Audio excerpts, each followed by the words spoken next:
오늘은 성령 강림 주일입니다. 예수님께서 부활하신 지 50일째 되는 오순절이기도 합니다. 초대교회에 성령이 임하여 기독교 공동체가 새롭게 태어난 절기라고 할 수 있습니다. 예수님께서 부활하시고 성천하신 후에 제자들에게 성천하시면서 말씀하시기를 제자들에게 마가복음 사도행전 1장 14절로부터 말씀하시기를 예루살렘을 떠나지 말고 성령을 기다리라 말씀하셨습니다. 그 주님의 말씀에 귀를 기울이며 120명의 제자들이 마가의 다락방에 모여서 한 마음을 같이하여 뜨겁게 기도했습니다. 그때 하나님의 성령이 강림하셨습니다. 이렇게 초대교회가 시작되었습니다. 우리가 예수를 믿으면서 가장 자주 듣게 되는 말 가운데 하나가 성령입니다. 또한 우리가 기도할 때 간절히 원하는 것은 성령의 임재입니다. 나아가 우리의 삶에도 성령의 충만한 삶이 되기를 소원합니다. 그렇다면 성령이란 어떤 분일까요? 성령이 하시는 일은 무엇일까요? 어떻게 성령을 받을 수 있을까요? 성령하면 많은 사람들이 너무나 추상적이라고 생각되어서 잘 포착되지 않습니다. 손으로 붙잡으려 해도 붙잡히지 않습니다. 성부 하나님에 관해서는 존재한다고 계신다는 사실을 압니다.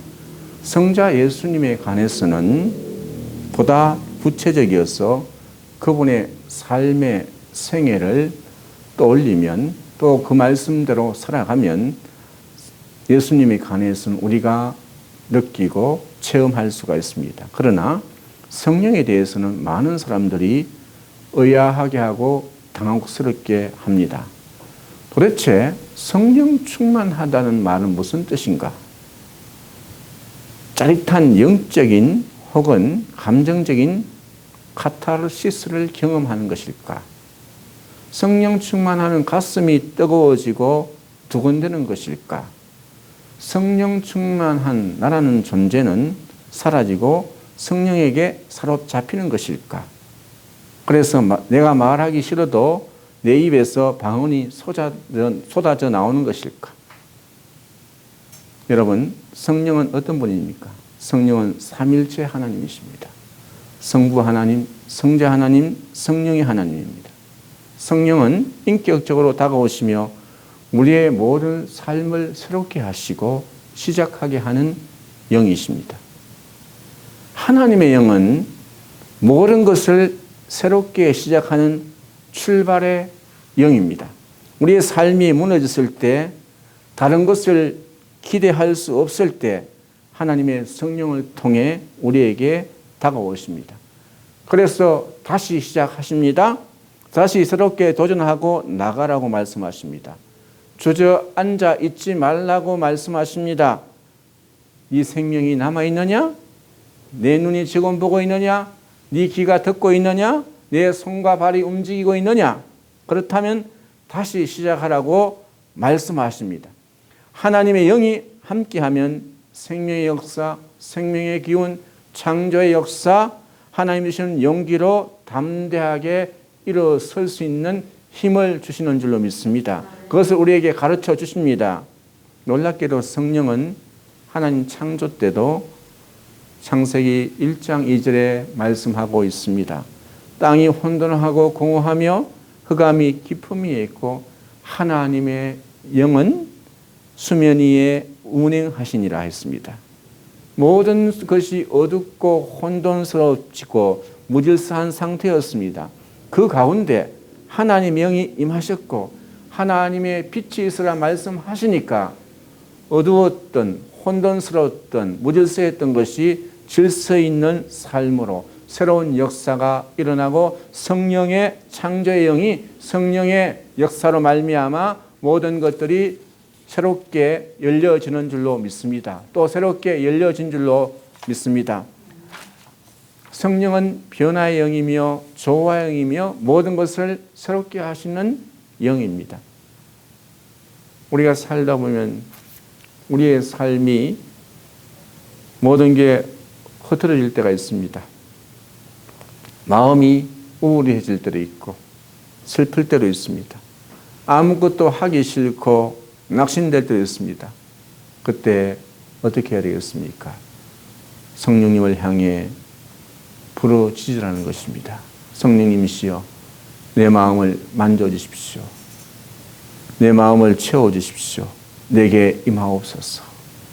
내게 말씀하시면서 나로 하여금 다시 시작할 수 있는 용기와 소망을 더하여 주시옵소서.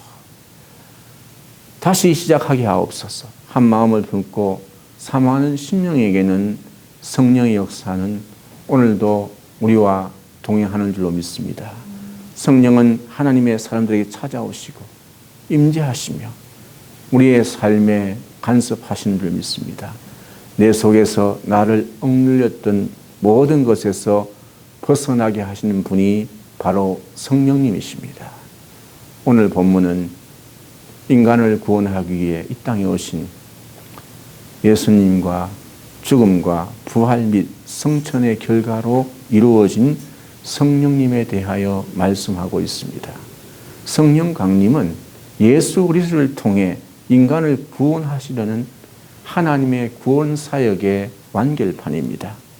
우리가 2000년 전 십자가의 구원을 늘 현재형으로 체험할 수 있는 것은 성령의 감동과 역사가 있기 때문인 줄로 믿습니다.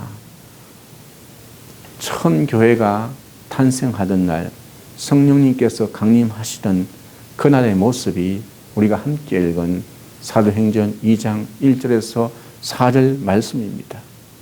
오늘 본문 이렇게 시작됩니다. 그때 교인들이 다 같이 한 곳에 있었더라고 했습니다. 왜 성령께서 굳이 그곳에 임하셨을까? 마가의 다락방이란 그곳이 특별한 장소이기 때문입니까?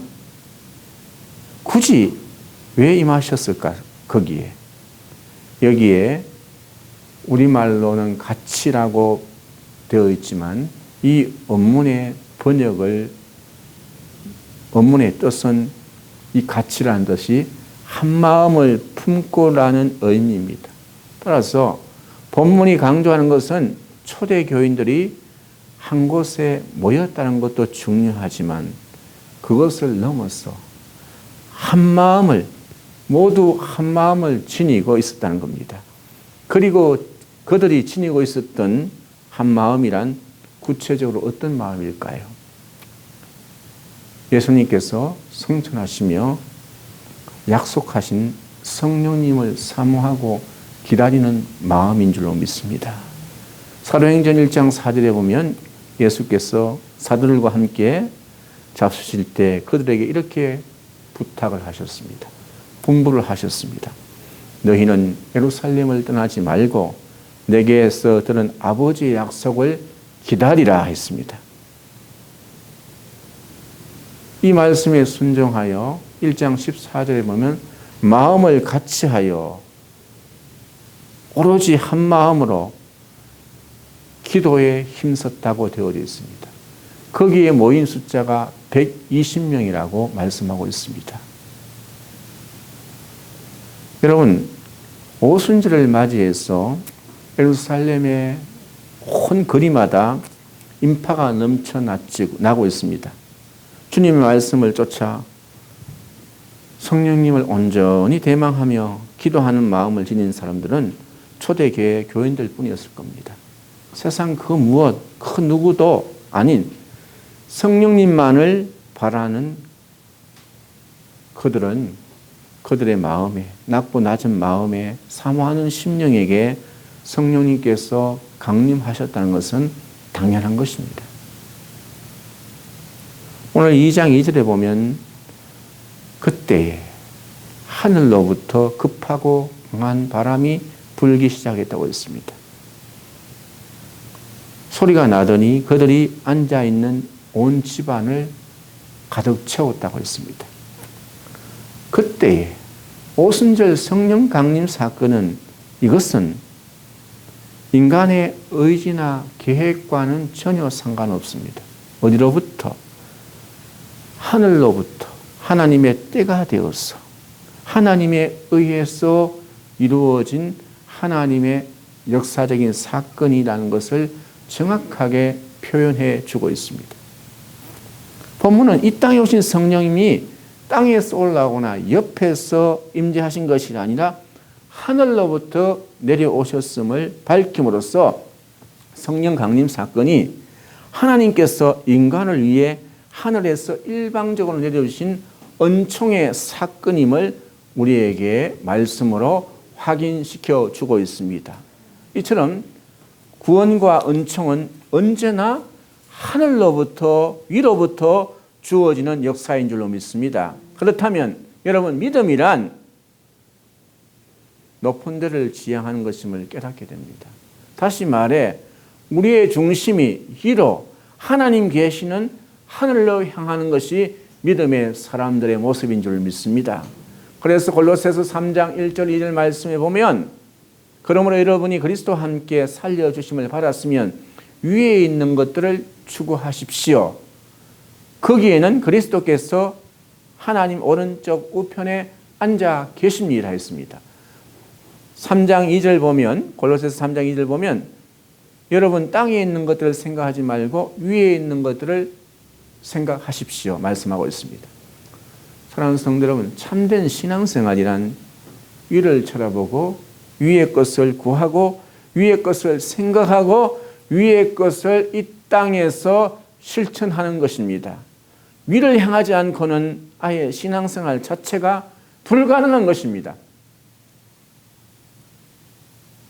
이스라엘 백성들이 이집트에서 해방되었습니다. 그리고 홍해를 건너게 됩니다. 광야 40년 동안 생활을 합니다. 그런데 하나님께서는 광야 40년 동안 굶어서 죽지 않게 했습니다. 하나님께서 먹여 주셨기 때문입니다. 하나님은 매일 땅에서 나는 땅의 열매로 그를 먹이지 않았습니다. 40년 내내 만나와 메추라기로 일용할 양식을 하늘에서 내려주셨습니다. 그들로 하여금 날마다 위에서 내려오는 떨어지는 만나와 메추라기를 통해서 먹이셨고 살게 하셨습니다. 이것은 위로부터 내려주시는 은총 없이는 단 하루도 제대로 생존할 수 없음을 그들의 삶을 경험하게 하기 위해서입니다. 삶으로 경험하게 하시기 위해서 위로부터 만나와 메추라기를 내려주셨습니다. 우리의 인생도 삶도 마찬가지입니다. 위로부터 내려주시는 은총 없이는 단 하루도 살아갈 수 없는 저와 여러분 줄 믿습니다. 그러므로 위의 것을 찾고 위의 것을 사모하고 위의 것을 생각하며 살아가는 믿음의 사람이 될 수 있기를 바랍니다. 하나님께서는 또 광야에서 구름 기둥으로 그들을 인도해 주셨습니다. 구름은 땅에 있지 않고 하늘에 높이 떠 있습니다. 바로 그 구름 기둥이 상징하는 것은 위에 계신 하나님을 상징하고 있습니다. 하나님께서는 위에 계시기 때문에 인간의 앞길을 훤히 내려다보고 계십니다. 왜 가야 하는지, 왜 멈춰야 하는지, 왜 편안한 길을 놔두고 왜 돌아가게 하는지, 가장 멀고 힘든 길로 가야 하는지 하나님께서는 다 아십니다. 그래서 이스라엘 백성이 구름이 얼마나 힘든, 얼마나 멈추고 가야 하는지, 또 얼마나 급히 움직이는지, 거기에 대해서 이스라엘 백성들은 이의를 제기하지 않습니다. 순종했기 때문입니다. 낮에는 구름기둥, 밤에는 불기둥으로 인도하신다는 겁니다. 높이 계셔서 다 보고 계신다는 겁니다. 우리가 내비게이션도 높은 곳 위성에서 우리에게 다 GPS로 송신하지 않습니까? 다 보고 계시는 거예요. 우리 갈 길을 알고 계시는 거예요. 하나님께서 구름기둥으로 이끌어 주셨다는 것은 그런 의미가 있습니다. 어떤 경우에도 위에 계신 하나님께서 자신들을 위해 결정하신 최상의 은총임을 믿었기 때문에 이스라엘 백성들이 그 길을 갈 수가 있었던 겁니다. 인간의 중심이 위를 향할 때 위에서 부어주시는 하나님 은총 속에 살아갈 때 거기에 기쁨이 있고 감사가 있는 겁니다. 참된 그리스도인은 언제 어디서나 그 마음이 하나님이 계신 위를 향하는 사람들의 모임이 되어야 그 교회가 복된 교회인 줄 믿습니다. 위를 바라보는 존재가 저와 여러분이 될 수 있기를 바랍니다. 오순절 성령 강림 이후 제자들에게 바람과 같은 소리, 불의 혀가 갈라지는 것들이 각 사람에게 임하였다고 했습니다. 각 사람에게 임하였다. 다른 말로 하면 성령 세례가 임했다는 겁니다. 일반 세례가 있고 성령 세례가 있는데 성령 세례는 어떻게 받는 거냐? 뜨겁게 불이 임해야 성령 세례냐? 그게 아니고 예수 그리스도를 구주로 고백하고 그리고 그분을 믿고 나가는 사람에게 우리가 예수를 처음 믿으면 세례를 받지 않습니까? 그 세례를 받듯이 주님을 고백하고 믿고 살아가는 사람에게는 성령의 세례가 임한 것입니다. 중요한 것은 이제부터 성령 충만한 믿음의 삶을 살아가는 것이 중요한 줄 믿습니다. 여기에 나오는 성령 충만, 이 충만이라는 단어를 먼저 우리가 생각해 봐야 됩니다. 이 충만이라는 것은 만족하다, 채우다, 가득 차다, 꽉 차다라는 뜻을 가진 단어가 충만이라는 단어입니다. 이 단어는 무언가 꽉 채워진 모습을 표현하기에 또 시간적인 의미도 담겨져 있습니다. 성령 충만이라는 것은 하나님의 은혜로 충만하게 살아가는 것인데 성령 충만한 삶이란 마치 결혼한 부부가 서로 사랑하면서 함께 살듯 성령님과 함께 동거하는 믿음의 삶이 성령 충만한 삶인 것입니다. 다시 말하면 성령님의 인도하심 속에 사는 것입니다. 예수님 말씀 속에 거하며 그 말씀을 쫓아가는 삶, 이것이 성령 충만한 삶입니다. 성령님의 진리의 영이 우리와 함께 하시고 우리를 인도하시고 예수님 말씀 속으로 인도해 주심을 믿고 따라갈 때 그 삶의 모습이 성령 충만한 삶인 것입니다. 요한복음 20장 21절로 22절 말씀을 보면 예수께서 또 이르시되 너희에게 평강이 있을지어다. 아버지께서 나를 보내신 것 같이 나도 너희를 보내노라. 그리고 난 다음에 20장 22절 말씀에 보면 이 말씀을 하시고 그들을 향하사 숨을 내쉬며 이르시되 성령을 받으라. 숨을 내쉬며 이르시되 성령을 받으라 말씀하셨습니다. 부활하신 예수님께서 제자들에게 당신의 숨, 즉 호흡을 내뿜어 주시며 성령을 받으라고 말씀하셨습니다. 호흡은 생명입니다. 성령 충만한 삶을 사는 것은 예수님의 호흡, 그분의 생명으로 사는 것입니다. 우리로서는 전혀 불가능한 일입니다. 그러나 성령께서 나는 길이요 진리요 생명이라 하신 예수님의 말씀 속으로 우리를 인도해 주심을 믿고 살기 때문에 성령 충만한 삶이 되는 것입니다. 우리가 성령님의 도우심 속에 예수 그리스도의 생명으로 살아갈 때 우리의 삶이 아름다워질 줄로 믿습니다.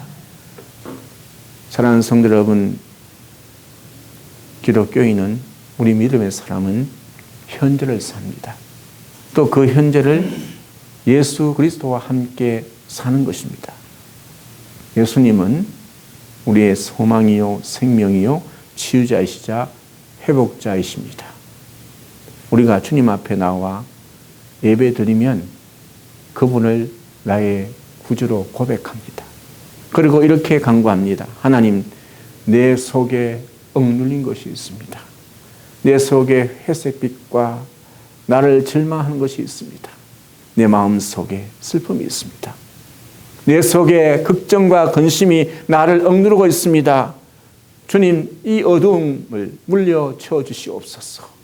내 심령에 성령의 충만함을 부어 주시옵소서. 이런 역사가 일어날 수 있기를 바랍니다. 말씀을 마치려고 합니다. 2000년 전 오순절에 강림하신 성령께서 120문도에 임했던 성령이 바로 여러분 가운데, 우리의 삶 가운데 성령이 임해 계심을 믿으시길 바랍니다. 성령님의 인도하심을 쫓아 주님 말씀 안에 거하십시오. 성령님에 대하여 깨어 있으십시오. 성령의 도우심으로 주의 말씀을 힘입어 주님의 호흡으로 삶을 살아갈 수 있길 바랍니다. 주님의 생명을, 주님의 인격을, 주님의 말씀을, 주님의 마음을 얻을 수 있길 바랍니다. 오순절 성령 강림 사건 이후에 제자들과 그 이전의 제자들의 삶은 판이하게 됩니다. 우리 인생에 성령의 충만함을 입어서 우리의 삶이 새로워지고 변화되는 역사가 일어나기를 주님의 이름으로 간절히 축복합니다.